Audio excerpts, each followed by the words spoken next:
साधक का प्रश्न है, अग जी हमने ये सुना है कि कलयुग में पाप का फल इधर ही भोग लेता आदमी, इसी मनुष्य जन्म में रहते रहते आगे कोई फल नहीं मिलता। क्या ये चीज ठीक है? तो देखो भाई, कलयुग हो गया कोई युग हो, उसके अंदर अभी तो हमारे कर्म क्रियामान चल रहे हैं। आप समझते होंगे, एक प्रारब्ध कर्म है, एक संचित कर्म है, एक क्रियामण कर्म है। तो मतलब अभी तो 1 साल की पढ़ाई हो रही है। जैसे 1 साल के अंदर तिमाही 6 माही पेपर बच्चों के होते हैं, तो फाइनल लिस्ट तो साल के बाद ही उसका रिकॉर्ड बनता है। तो ये चीज तो गलत है। अब इधर का फल इधर ही मिल जाए, ये तो भगवान अभी जो हम कर्म कर रहे हैं, प्रारब्ध का तो हमने भोगना पड़ेगा, वो तो निश्चित है। जब तक शरीर के फिक्स होगे वो प्रारब्ध कर्म तो हमने अभी भोगना पड़ेगा। प्रारब्ध कर्म को समझते हो? जब भी आप लोक से परलोक में जाता है, लोग कहते हैं जैसे आज हम मनुष्य शरीर में, अब दूसरा हम गधे का शरीर धारण करेंगे, उसको परलोक कहेंगे। मतलब एक शरीर से बदल के दूसरे शरीर में जाना।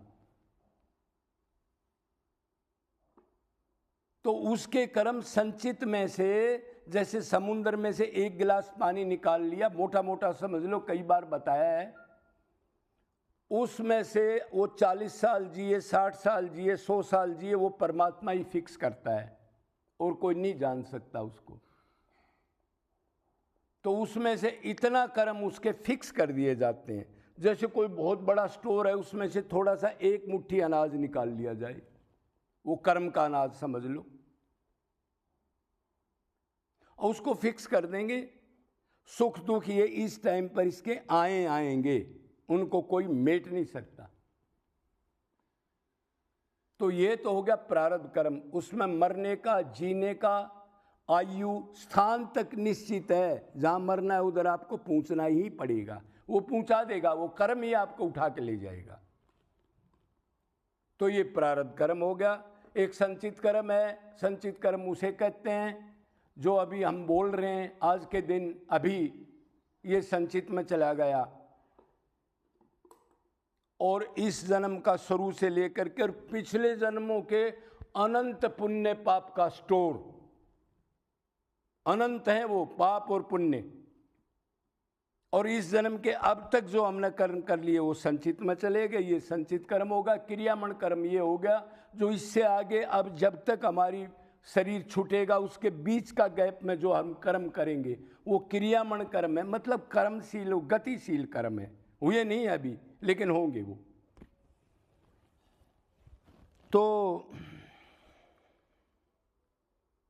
अब जो है प्रारब्ध तो आपको भोगना ही भोगना पड़ेगा, इसी जन्म में भोगना पड़ेगा। पाप पुण्य छूटे बगैर शरीर नहीं छूटेगा। जब पाप पुण्य खत्म हो जाएंगे, फिक्स किए होगे, तो शरीर छूट जाएगा।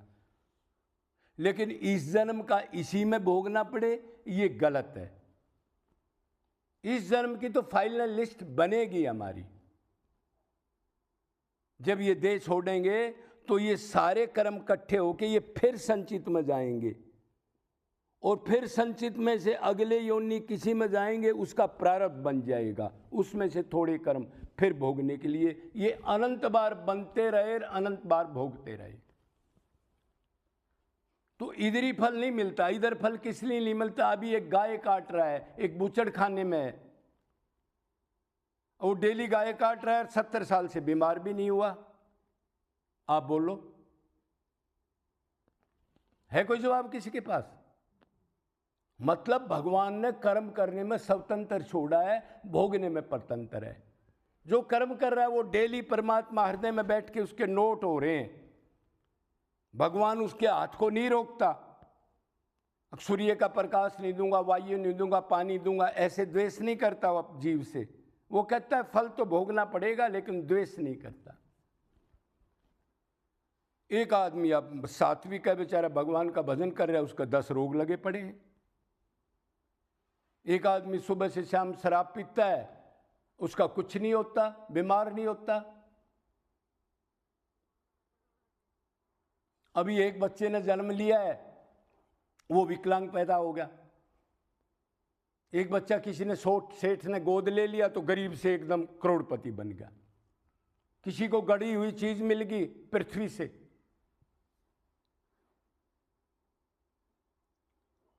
इस जन्म का पूरा भोग नहीं मिलता। अब थोड़ी सी बात सुन लो, अगर 2 चांस हो, निरंतर एक आदमी पाप करता है, शुरू से लेकर पाप वृत्ति है उसकी, तमोगुणी वृत्ति है, नहीं मानता, राक्षसी वृत्ति है। ऐसे कलयुग में हमारे जैसे बहुत हैं आजकल, तो ऐसे ही आ रहे हैं, इसी वृत्ति के लोग हैं आजकल।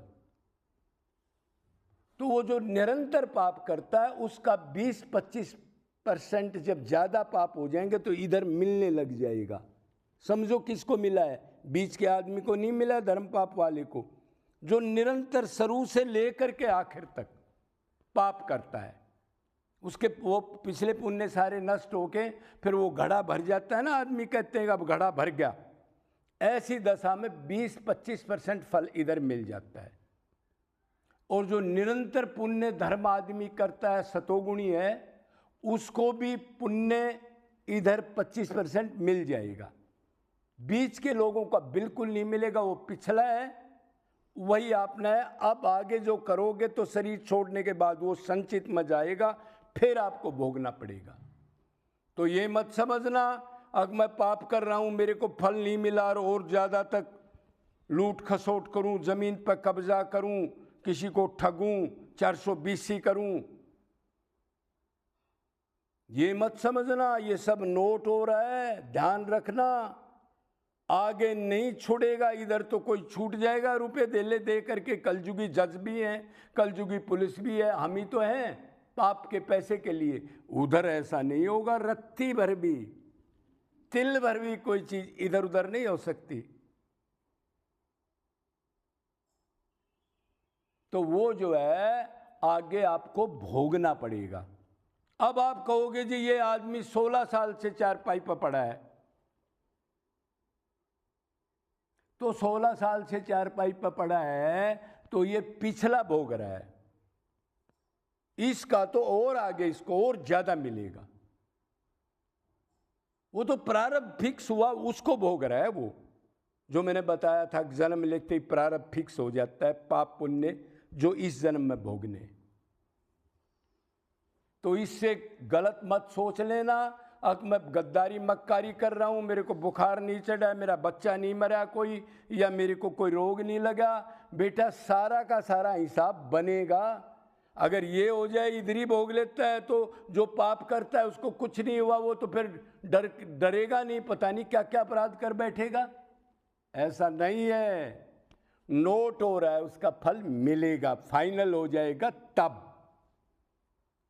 बच नहीं सकता वो, कोई विधान नहीं। कोई धर्म कर्म कर ले, फिर आप कहोगे जी मैंने 50 पाप करे हैं तो 100 पुण्य कर्म कर लेता हूं, तो 100 पुण्य का अलग मिलेगा बेटा, पाप का अलग मिलेगा, कटेगा नहीं। ध्यान रखना, कटेगा नहीं बिल्कुल भी, उसका फल मिलेगा। तो अब मोटा मोटा आप समझ गए होगे। अब इसी जन्म में नहीं मिलता, आपको दिखता है, आपको भ्रम है, वो जो दुखी हो रहा है वो पिछले जन्म में और भी पाप कर रखे थे उसने, इसका तो आगे मिलेगा। इसलिए धर्म का पालन करें, किसी जीव को तंग ना करें, किसी की मदद कर दें, निरंतर सात्विक दान करें और भगवान की जितनी उतनी भक्ति करें। ये नहीं जोड़े मैं दुख भोग रहा हूं तो भक्ति क्यों करूं, धर्म करूं। ये पिछला बोया और भोग रहा है, अब आगे का तो बोना पड़ेगा बेटा, नहीं आगे तो फिर इन योनियों में चला जाएगा तू, जे रंडे पसीने में दरख्त वगैरह बन जाएगा। इसलिए ये मत सोचो पिछला भोग लो, अब सत्कर्म करो, भक्ति करो, सेवा करो, दान करो और किसी का बुरा ना चाहो, आगे के लिए जोड़ लो। भगवान ने कहा ये मेरी जेल है अर्जुन, इस जेल से निकलने के लिए अब पीछे तो जेल में ही रहेगा तू, लेकिन भक्ति करने के बाद आगे के लिए तेरा फंदा कट जाएगा। इसलिए ये मत सोचना कि मैं दुख भोग रहा हूं तो मैं कर्म नहीं करूंगा, कोई नहीं करेगा तो इससे भी ज्यादा गिरेगा फिर। फिर तो बहुत हीनियां मिलेंगी, अनंत बार भोगना पड़ेगा तेरे को। इससे काम नहीं चलेगा। पिछला भोग लो और अब निरंतर करो। अगर आप गरीब बने हो पिछले कर्म से, तो झूठ कपट छल कपट करके पेट मत भरो, जीवों को मत खाओ, समझ गए? उसको भोगो भगवान का प्रसाद समझ के, और आगे का फंदा को काट दे। यही कर्म योनि है, यही किस्ती। इसी से नरक मिलता है, इसी से स्वर्ग मिलता है, इसी से मोक्ष मिलता है, इसी से मृतलोक मिलता है। ध्यान रखना, जहाँ जो वृत्ति मन की होगी, जो कर्म करोगे उसका फल मिलेगा। इसलिए सावधान, पिछला भोग लो और आगे के लिए फंदा काट दो। मेन फंदा आता है भगवान की अनन्य निरंतर निष्काम रो के भक्ति करो श्री कृष्ण की, और वो माया से निकाल देगा। और ये नहीं कर सकते तो किसी को दुख मत दो, किसी की सेवा कर दो जीव को, किसी से दुराचार झूठ कपट छल ये काम छोड़ दो बिल्कुल, और नॉर्मल उसको भोगो और आगे के लिए अपना जगह बना लो। जय जय